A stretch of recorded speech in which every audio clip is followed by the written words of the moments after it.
Energy खरंच खूप strong होती. म्हणजे मला अजूनही हेवीनेस जाणवतंय. म्हणून मी माझा टर्न थोडा पुढे ढकलत होते. कारण बोलायला सुचत नव्हतं.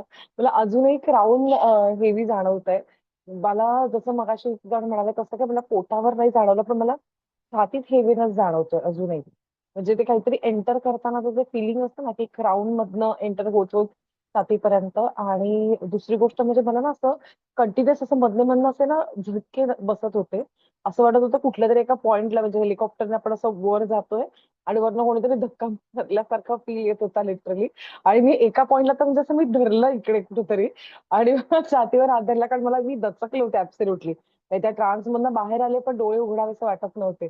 एनर्जी खूप छान होती. म्हणजे सकाळपासून एवढं हेक्टिक होता दिवस, पण आता इतकं शांत वाटतंय ना. मन आणि डोकं सगळं शांत झालंय. आजूबाजूला असं वाटतं काही नाही, एकदम रिलॅक्स्ड फील होतंय. खूप मस्त वाटतंय. Thank you so much.